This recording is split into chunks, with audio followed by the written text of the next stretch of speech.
Dance అనగానే ప్రపంచంలో ఎవరికైనా సరే ముందుగా గుర్తొచ్చే ఒకే ఒక పేరు మైకేల్ జాక్సన్. తన గ్రూమింగ్ స్టెప్స్ తో, మ్యూజికల్ మూన్ వాక్ తో ప్రపంచం మొత్తాన్ని ఒక ఊపు ఊపేసి ద కింగ్ ఆఫ్ పాప్ గా గుర్తించబడ్డాడు. మైకేల్ జాక్సన్ ఒక సాధారణ నల్ల జాతీయుడిగా పుట్టి సంగీత ప్రపంచంలో ఎవరు చేరుకోలేనని శిఖరాలు చేరుకుని ప్రజల చేత లెజెండ్ అని కీర్తించబడ్డాడు. ఆయన చనిపోయి 17 సంవత్సరాలు అవుతున్నా సరే ఈ ప్రపంచంలో ఏ మూలనైనా సరే ఆయన పాట వినపడితే డాన్స్ రానోడు కూడా డాన్స్ చేస్తారు. సంగీత ప్రపంచం మొత్తాన్ని తన గుప్పెట్లో పెట్టుకున్న మైకేల్ జాక్సన్ జీవితంలో కూడా కొన్ని డార్క్ చాప్టర్స్ ఉన్నాయంటే మీరు నమ్ముతారా? వాటన్నిటిలో అతిపెద్ద మిస్టరీ అతని చర్మం రంగు. 1980 వరకు నల్లగా ఉన్న మైకేల్ జాక్సన్ ఉన్నట్లు తెల్లగా ఎలా మారాడు? దీని ప్రధానంగా మన దగ్గర 3 పుకార్లు ఉన్నాయి. ఇందులో ఒకదాన్ని స్వయంగా మైకేల్ జాక్సన్ నిజమని ఒప్పుకున్నాడు. ఫస్ట్ పాయింట్ లోకి వెళ్ళిపోతే 1980 తర్వాత మైకేల్ జాక్సన్ రంగు మారాక అప్పటి వరకు అతను ఒక దేవుళ్లా చూసిన నల్ల జాతీయులందరూ ఉన్నట్టుండి ఆయన రంగు మారారికి అందరూ అతని హేట్ చేయడం మొదలెట్టారు. కరెక్ట్ గా అదే టైంలో ఒక పుకార్ పుట్టుకొచ్చింది. అదేంటంటే మైకేల్ జాక్సన్ కి నల్ల జాతీయులంటే ఇష్టం లేదు,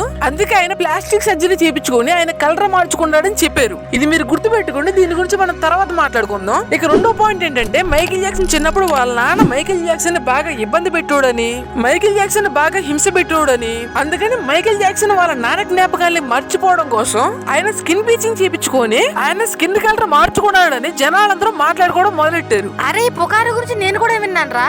మైకేల్ జాక్సన్ 1993 ఫిబ్రవరి 10న ఒక ఇంటర్వ్యూలో దీని గురించి మాట్లాడాడు. మైకేల్ జాక్సన్ ఫస్ట్ టైం తన చిన్నతనంలో అనుభవించిన బాధల గురించి ఆ ఇంటర్వ్యూలోనే చెప్పాడు. అతని చిన్నతనంలో వాళ్ళ నాన్న అతన్ని మానసికంగా, శారీరకంగా హింసించేవాడని, తన చిన్నతనంలో తను అనుభవించిన ఒంటరితనం గురించి చెప్తూ బాధపడుతూ ఏడ్చాడు కూడా. కానీ ఆ ఇంటర్వ్యూలో ఎక్కడా కూడా మైకేల్ జాక్సన్ తన స్కిన్ కలర్ మార్చుకోవడానికి తన చిన్నప్పుడు అనుభవించిన బాధలకి సంబంధం ఉందని చెప్పడం నేను ఎక్కడ వినలా. అవునరా, మైకేల్ జాక్సన్ ఎప్పుడు కూడా తన తండ్రి మీద ఉన్న కోపం వల్ల తన స్కిన్ కలర్ మార్చుకున్నా అని ఎప్పుడు చెప్పలేదు. కొంతమంది పని పాట లేని వాళ్ళు ఆ ఇంటర్వ్యూని ఆధారంగా చేసుకుని ఈ పుకారు పుట్టించారు. ఇక మనం లాస్ట్ పాయింట్ లోకి వెళ్ళిపోదాం.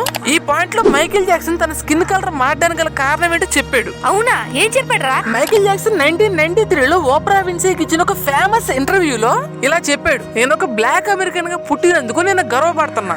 నాకు విటిలోగానే వ్యాధి ఉంది, దీన్ని నేను ఆపలేనని తన వ్యాధి గురించి ప్రపంచానికి మొదటిసారిగా ధైర్యంగా చెప్పాడు. I'm proud to be a black American. I am proud of my race. I am proud of who I am. I have a lot of pride in who I am. In this situation, I have a skin disorder that destroys the pigmentation of the skin. It's something that I cannot help. Okay? But when people make up stories that I don't want to be who I am, it hurts me. Vitiligo అనే వ్యాధ, దీని గురించి నేను ఇంతవరకు వినలేదురా. కొంచెం explain చేయి నాకు అర్థమయ్యేలాగా. ఈ వ్యాధిని మన తెలుగులో బొల్లి అని కూడా పిలుస్తారు. ఇప్పుడు నాకు గుర్తొచ్చింది. ముఖం మీద, చేతుల మీద ఎక్కడ పడితే అక్కడ తెల్ల తెల్ల మచ్చలు వస్తాయి, అదేనా?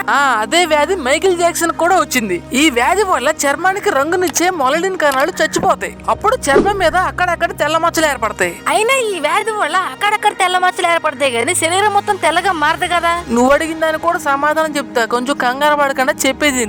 ఈ వ్యాధి మైకేల్ జాక్సన్ కి 1980 స్టార్టింగ్ లో వచ్చింది. మొదట్లో ఆయన తెల్ల మచ్చలే డార్క్ మేకప్ తో కవర్ చేసుకునేవాడు. అంతేకాకుండా మీరు మైకేల్ జాక్సన్ ఒక చేతికి గ్లౌజ్ వేసుకోవడం చూసే ఉంటారు. అవునరా, మైకేల్ జాక్సన్ ఒక చేతికి గ్లౌజ్ వేసుకోవడం నేను కూడా చాలా డాన్స్ వీడియోలో చూసా. దీనికి కారణం ఏంటంటే తన చేతి మీద వచ్చిన ఒక తెల్ల మచ్చని కవర్ చేసుకోవడం కోసం ఆ తెల్ల మచ్చ వచ్చిన చేతికి మాత్రమే గ్లౌజ్ వేసుకునేవాడు. ఇదంతా కూడా ఆయన మేకప్ ఆర్టిస్ట్ బీబీసీకి ఇచ్చిన ఒక ఇంటర్వ్యూలో చెప్పాడు. రే, నాకు ఇదంతా అనవసరం. మైకేల్ జాక్సన్ ఎందుకు తెల్లగా మారాడన్న విషయం మాత్రమే చెప్పు.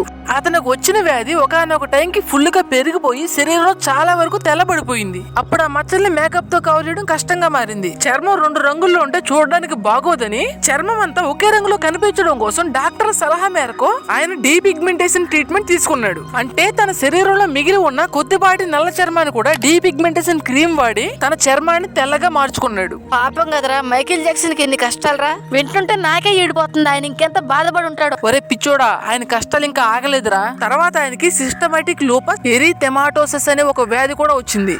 టమాటో సాసా, అదేం వ్యాధిరా? నీ తలకాయ మూసుకొని చెప్పేది నువ్వు తర్వాత మాట్లాడు. ఈ వ్యాధి వల్ల ఆయన చర్మం సూర్యకాంతిని అసలు తట్టుకోలేదు. ఎండ తగిలితే అతని చర్మం కాలిపోయిద్ది. అందుకే ఆయన ఎప్పుడు గొడిగేసుకుని, హ్యాట్ పెట్టుకుని, మాస్క్ పెట్టుకుని, ఫుల్ హ్యాండ్స్ బట్టలు వేసుకుని బయటకు వచ్చేవాడు. అరే ప్లీజ్ రా, చెప్పగరా. ఆయన గురించి చెప్తుంటే నాకు ఏడుపు వచ్చేస్తుంది. ఆయన ఎన్నో బాధలు పడి ఆయనకి ఇష్టం లేకపోయినా సరే పిగ్మెంటేషన్ చేయించుకుని తెల్లగా మారితే కొంతమంది పనికి మాలేదోళ్ళు ఆయనకి నల్ల జాతీయులంటే ఇష్టం లేదని పిచ్చి పిచ్చి పుకార్లు పుట్టించి అతని సొంత జాతి వాళ్ళే అతని వ్యతిరేకంగా ఆలోచించేలా మార్చారు. కాసేపంటే నువ్వు కూడా అడుగుతావేమో, నువ్వు చెప్పినవన్నీ నిజమనడానికి ప్రూఫ్ ఏంట్రా అని. నేనెందుకు అడుగుతాను రా? నువ్వు చెప్పినవన్నీ ఇందాక నా కంట్లో నీలాగుతలేదు, నేనెందుకు అడుగుతా? ఒకవేళ అడిగితే నీలాంటి వాళ్ళకి సమాధానం చెప్పడం కోసం 2009 లో ఆయన చనిపోయాక పోస్ట్ మార్టం చేసి డాక్టర్లు ఏం రిపోర్ట్ ఇచ్చారో తెలుసా? ఆయన శరీరంలో నిజంగానే వెలినిన్ లేదని, ఆయన నిజంగానే విటిలోగో అనే వ్యాధితో బాధపడ్డాడని ధృవీకరించారు. కానీ ఇప్పటికీ కొంతమంది మాత్రం ఆ పుకార్లే నమ్ముతున్నారు. ఈ వీడియో ద్వారా ఆయన ఎంత బాధపడ్డాడన్న విషయం ఒక 10 మందికి తెలిసినా సరే నాకు సంతోషమే. మీలో కూడా ఎవరన్నా సరే ఈ విషయం కొత్తగా తెలుసుకొని ఉంటే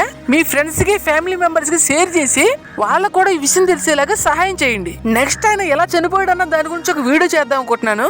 ఆ వీడియో చేయాలా వద్దా అని మీరు కామెంట్ సెక్షన్ లో కామెంట్ చేయండి. సరే, ఈ వీడియో అయితే ఇంతవరకు. మిమ్మల్ని ఇంకో మంచి వీడియోలో కలుగుతాను. This is Hari signing off. Meet next video. Bye by.